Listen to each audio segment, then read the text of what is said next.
Welcome to the New South Wales Council of Social Services Building Resilience for Emergency Responses podcast, where we hear from local, place-based services supporting their community through disasters.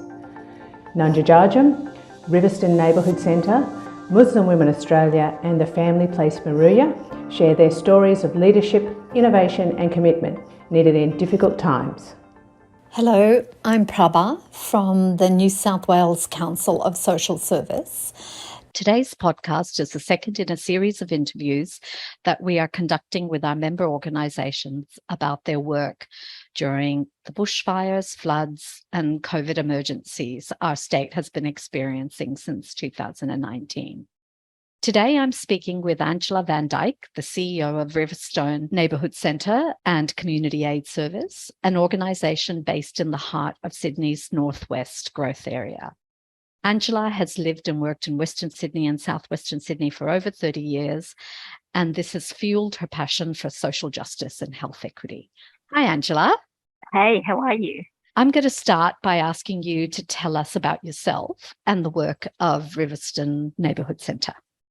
I am a migrant woman, so I came to this country as a young child and English was not my first language. So I guess growing up in a community in a family and a community that was very bicultural, it has very much guided the things that I'm interested in and the things that I'm passionate about. Riverstone Neighbourhood Centre and Community Aid Service Incorporated is very much focused on the ethos that everyone needs to belong.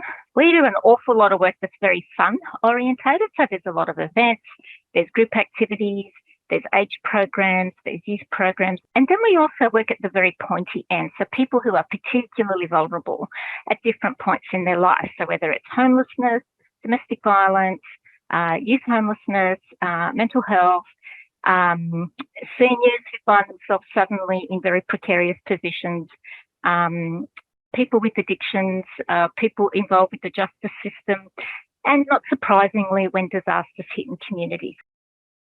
And one of the things that I remember reading on your website is, that you offer a range of services and programs for all ages across the lifespan. And what you've described is exactly that. It's so comprehensive what you provide. How many staff are at the centre?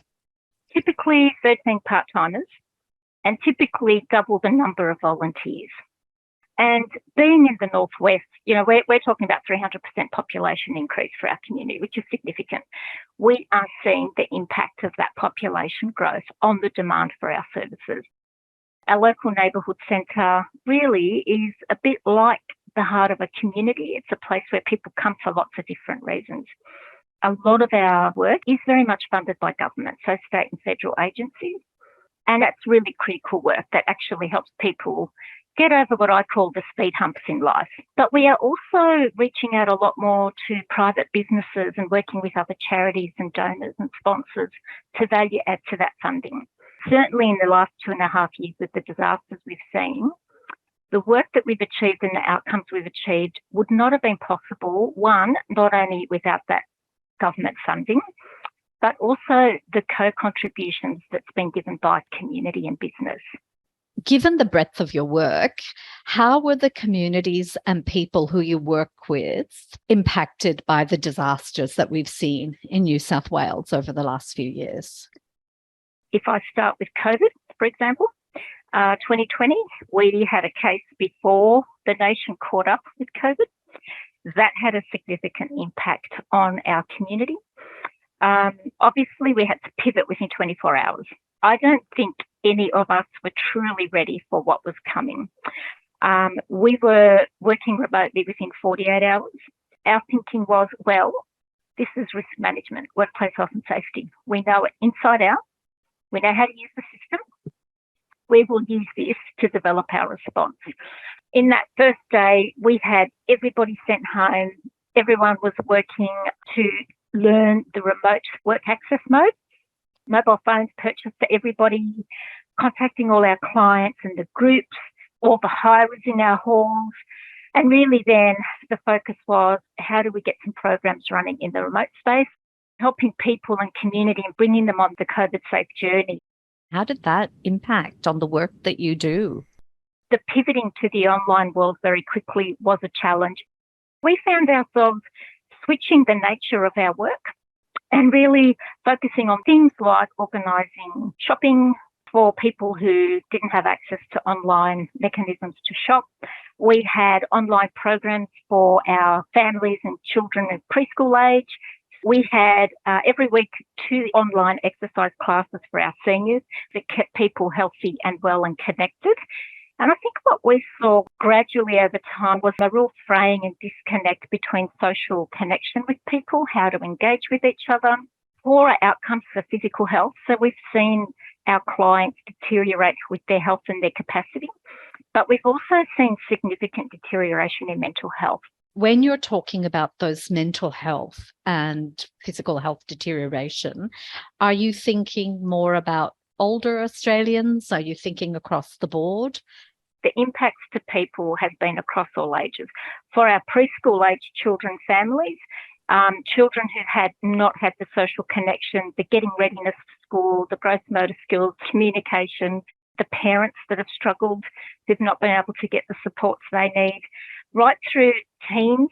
You know, the youth mental health rates are quite high in our country and they're escalating.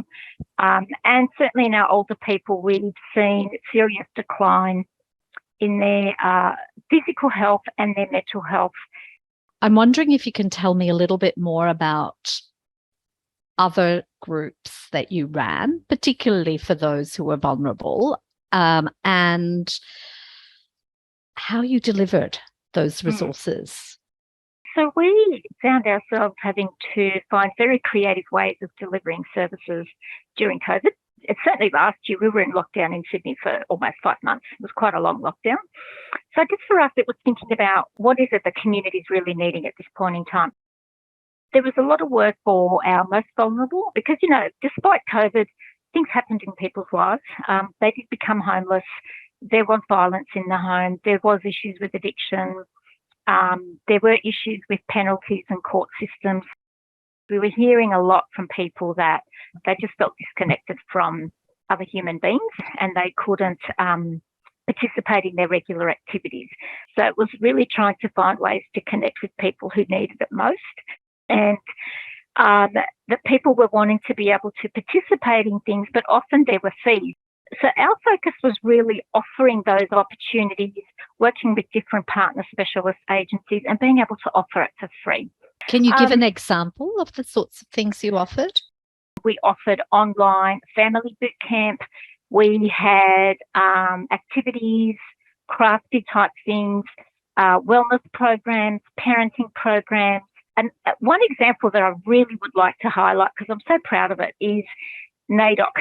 We have a pretty significant Aboriginal population in our community. So NAIDOC's an important event in our community. We hosted an online week-long event. So every day of the week, we had activity up there for NAIDOC for free. And I am thrilled to say we had over 30,000 people connect to that. You know, really lovely to see our Aboriginal community engage and take ownership. And we had people from everywhere, not just our community. And we also won a Blacktown City Council Australia Day Award for that event. It was wonderful, really wonderful. I'm interested to know whether you also engaged with other organisations who were working in the space over the time of the COVID and the floods. Yeah. We cannot be all things to all people, ever. So I think that collaboration with key agencies is critical. I have to acknowledge the Northwest Business Chamber. They are our local business chamber because they have actually been critical in our collaboration for the flood response. We established a pop-up shop in our town centre, and the flood pop-up shop was really fantastic because it was literally a shop that council gave us for free. And the shop provided kitchenware, electrical, white goods, Manchester, everything you would need to set up somewhere else. So I think the collaboration of the neighbourhood centre with our business chamber, our key public agencies, and then other NGOs as well, has really had a big impact on the outcomes for those families. How would you like to see government support your work going into the future? There's so many strengths in every community. And I think what our system doesn't do very well is tap into that. What we see a lot is duplication of service, competition, people coming into neighbourhoods where they have no relationship in a disaster scenario. And that makes it really challenging for everybody involved. When you're in a community that already can be mistrustful, I think you really need to look at the strengths of a community that's there. I guess for us, it's a recognition that organisations like ours really are in the heart of a community. Our focus on the work that we do, and this has been critically important during a disaster, it has to be person-centred and it has to be local. And so what we tried to do, for example, in our flood response, was really to be, I guess, a bit of a voice, a leader for our community with those services to say, hey, that's great, but, you know, that won't work in this context with this community. Can we try this? Can we do this? I hear you filled with empathy for the people that your organisation is there to serve and really wanting to work with other players, with other stakeholders like the Chamber of Commerce, like government services, to really build a response mechanism that will work for your community. I am absolutely humbled and astounded at the volume of giving in our community. And it's your Leos, your Lions, your schools, your church-based groups, faith-based groups, cultural, all sorts of people coming out and contributing in whatever way they can. So I think there's opportunities there to really capitalise on the amazing assets and strengths in the community.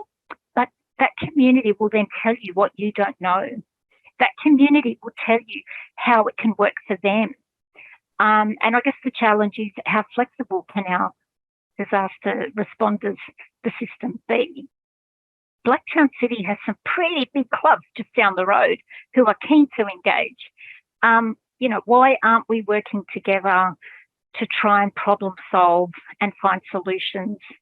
And I know when disaster strikes, it's very last minute. Everything moves very quickly, so it's not easy. And I guess my take home is it is about having some kindness to each other, both the paid workers, the volunteers, and everyone else that's involved, and keeping those lines of communication open. What advice would you give to other services who are trying to work out how to engage in this busy recovery space? I'm going to share things that stood out for us that we're learning as we go. Know your allies, rally together. Everyone in the system can be your ally if you're prepared to communicate, compromise, and have some compassion. We have to be that leader. We have to be that voice of hope.